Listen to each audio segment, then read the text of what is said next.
नमस्ते बच्चों, कैसे हैं आप सब। आई होप कि सब ठीक होंगे, अच्छे होंगे और अपनी तैयारी को भी अच्छे से कर रहे होंगे। और साथ ही अपने स्वास्थ्य का भी ध्यान रखें, नहीं तो आपका स्वास्थ्य बिगड़ सकता है और इससे आप परीक्षा पे फोकस नहीं कर पाओगे। अभी तो मैं आपसे यही कहूँगी क्योंकि अब ज़्यादा समय नहीं बचा है और आप ज़्यादा कुछ नया ना पढ़ें, जो आपको याद है वही पढ़ें। और ये भी वही क्वेश्चन बताने वाले हैं जो कि आपको पहले से याद है। और आज मैं आपको बहुत ही मोस्ट इंपॉर्टेंट क्वेश्चन बताने वाली हूँ जो कि कल के पेपर में ज़रूर फंस जाएंगे आपको। तो MP बोर्ड वाले सभी विद्यार्थी जल्दी से जल्दी इस वीडियो से जुड़ जाइए। आपके लिए ये वीडियो बहुत हेल्पफुल होने वाला है। अगर आप मेरे बताए अनुसार पढ़ते हैं तो कल के पेपर में आपको ये क्वेश्चन जरूर देखने को मिलेंगे। तो हम वीडियो को स्टार्ट करते हैं बिना टाइम वेस्ट करते हुए, नहीं तो वीडियो लंबा हो जाएगा। तो आज हम MP बोर्ड के बच्चों के लिए देखने वाले हैं जो कि 2025 के क्वेश्चन है और 10th क्लास हिंदी। और IMP क्वेश्चन है, ये सारे वस्तुनिष्ठ है जो कि आपको पहले से भी याद है। और हम एक बार इसका रिवीजन कर लेंगे तो आपको और अच्छे से याद हो जाएंगे। तो आप इनको मेरे साथ पढ़े और ऐसा पढ़े कि एक ही बार में आपको ये याद हो जाए। तो आइए देखते हैं पहला क्वेश्चन क्या। हिंदी के पद साहित्य का दूसरा काल है, तो क्या हो जाएगा, भक्ति काल हो जाएगा। रस का स्थायी भाव है, क्या है, रति हो जाएगा। सूरसावली के कवि का नाम है, क्या है, तो साथ से आप याद रख सकते हो सूरदास। नंद आनंद का प्रयोग किया गया है, किसके लिए किया गया है, सूरदास, उद्धव के लिए, कृष्ण के लिए या गोपियों के लिए, तो कृष्ण के लिए किया गया है। इससे आप नंद आनंद से भी याद रख सकते हो। और बाल तारकेश्वर नाथ को उसके पिता टीका लगाते थे, किसका लगाते थे, रोली का, भभूत का, कुमकुम का या चंदन का, तो लगाते थे भभूत का। उत्साह कविता में बादल प्रतीक है, किसका प्रतीक है, सुख का, गति का, क्रांति का, शांति का, तो हो जाएगा क्रांति का प्रतीक है। नेताजी की मूर्ति लगवाई गई थी, तो कहाँ लगवाई गई थी, शिक्षा विभाग द्वारा, नगर पालिका और नगर निगम, वन विभाग, तो हो जाएगा इसका नगर पालिका द्वारा लगवाई गई थी। तो ये ऐसे ही आपको घुमा फिरा कर ये रिक्त स्थान में पूछ लेगा, सही विकल्प में पूछ लेगा, जोड़ी में पूछ लेगा, तो आपको सही लगाना है।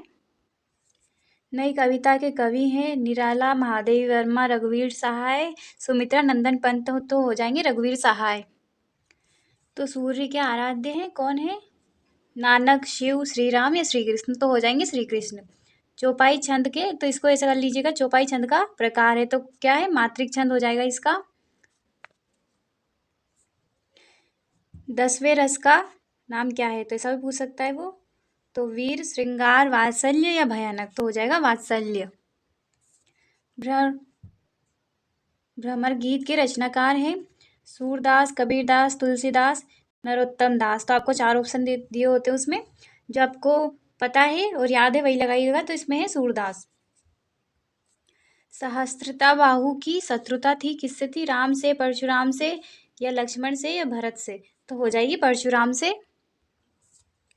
ब्रज दुल्हा किसे कहा गया है, नंद को, बलदाऊ को, कृष्ण को, सुदामा को, तो किसे कहा गया है, कृष्ण को। बाल गोविंद भगत साहब मानते थे, किसको मानते थे, सूरदास को, तुलसीदास को, नागार्जुन को या कबीरदास को, तो मानते थे कबीरदास को। धीरे धीरे चलने लगा, इस वाक्य में क्रिया विशेषण का भेद है, परिमाणवाचक, रीतिवाचक, स्थानवाचक, कलावाचक, तो हो जाएगा रीतिवाचक। बालक तारकेश्वर नाथ को उसके पिता टीका लगाते थे, किसका लगाते थे, चंदन का, रोली का, भभूत का, कुमकुम का, तो हो जाएगा भभूत का लगाते थे। रीतिकाल के कवि थे भूषण, जयशंकर प्रसाद, जगमोहन सिंह, अज्ञ, तो हो जाएगा भूषण। तुलसीदास की रचना है सूरसागर, झरना, विनय पत्रिका या गीतिका, तो हो जाएगी विनय पत्रिका। 10वें रस का नाम है श्रृंगार, वीर, भयानक, वात्सल्य, तो हो जाएगा वात्सल्य। और आई होप कि आपने सभी पाठ्यक्रम के अनुसार प्रश्न पढ़े होंगे, तो आपको जरूर याद होंगे। और कुछ ही प्रश्न ग्रामर में से पूछ लिए जाते हैं, तो वो भी आपको अच्छे से याद होंगे। और अगर आप मेरी वीडियो को पहली बार देख रहे हैं और अगर आप ऐसे ही वीडियो देखना चाहते हैं तो मेरे चैनल को सब्सक्राइब कर लें, बेल आइकन प्रेस कर दें, जिससे आने वाली हर नोटिफिकेशन आपको जल्दी मिल जाए। प्रगतिवादी कवि हैं मुक्ति बोध, सुमित्रा नंदन पंत, नरेश मेहता, जगमोहन सिंह, तो हो जाएंगे सुमित्रा नंदन पंत। नेताजी की प्रतिमा की ऊंचाई थी, कितनी थी, 2 फुट, 5 फुट, 3 फुट, 10 फुट, तो हो जाएगी 2 फुट। कलम का जादूगर किसे कहा जाता है, रामरक्ष वेनीपुरी को, अज्ञ को, स्वयं प्रकाश को या नागार्जुन को, तो कहा जाता है रामरक्ष वेनीपुरी को। सूरसावली के कवि का नाम है सूरदास, कबीरदास, मैथिली शरण गुप्त, नागार्जुन, तो हो जाएंगे सूरदास। तो इसी में 2-4 और ऐड कर लीजिएगा आप। सूरसागर, सूरसावली, ये सब सूरदास ने ही लिखी हैं। कवि निराला का जन्म हुआ था कौन से सन में हुआ था?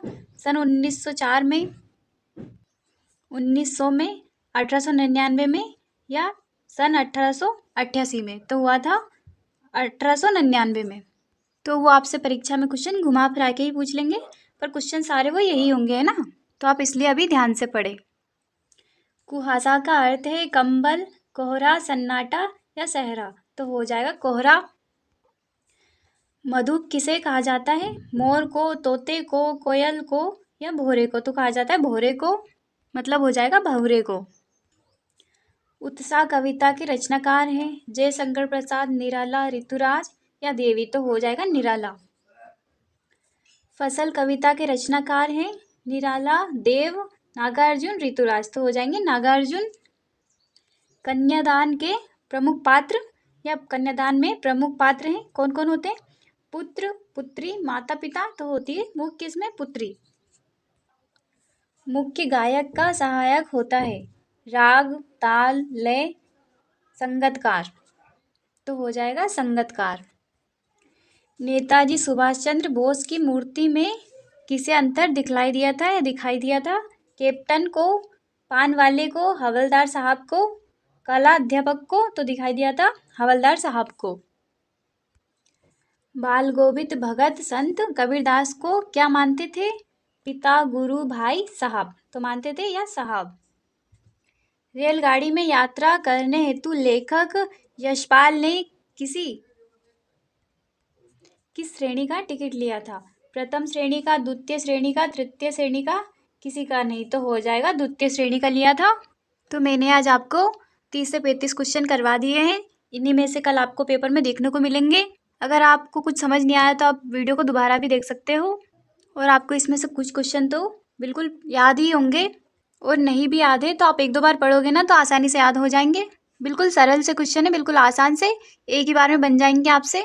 अगर आपको ग्रामर से, प्रश्न उत्तर से संबंधित क्वेश्चन चाहिए तो आप मुझे मैसेज कर दीजिए, कमेंट कर दीजिएगा, मैं बनाने की वीडियो कोशिश करूँगी।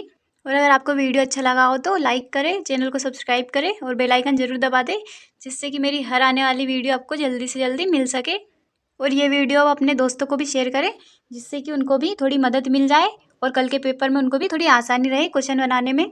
तो बच्चों, जो ये 1-1 नंबर के क्वेश्चन होते हैं ना, इनमें आपको कुछ भी मन से करने की आवश्यकता नहीं होती है। इनमें आपको सही सही लगाने होते हैं, नहीं तो आपका 1 नंबर काट लिया जाता है। और जो बड़े बड़े क्वेश्चन होते हैं उनमें तो आप फिर भी मन से लिख सकते हो, पर इनमें नहीं मन का कुछ भी चलता है, क्योंकि ये 1 ही नंबर के क्वेश्चन होता है, इसमें काट लिए जाते हैं। और इस पर आप राइटिंग का भी ज़्यादा फोकस नहीं किया जाता, क्योंकि 1 नंबर का तो होता ही है, इसलिए। और आप बिल्कुल डरे नहीं, बिल्कुल ईजी सा सिंपल सा पेपर आने वाला है और आप सब आसानी से पास हो जाओगे। तो कल निडर होकर पेपर देने जाइएगा। तो आज आपको मैंने बहुत सारे वस्तुनिष्ठ प्रश्न करवा दिए हैं। अगर आप कुछ छूटे भी हों तो आप एक बार और पढ़ लीजिएगा। तो हम कल मिलेंगे, और आप पेपर को भी मिलाने के लिए आ जाइएगा, मैं कल पेपर आपको मिलवा दूंगी। तो हम मिलते हैं नेक्स्ट वीडियो में, तब तक के लिए बाय बाय।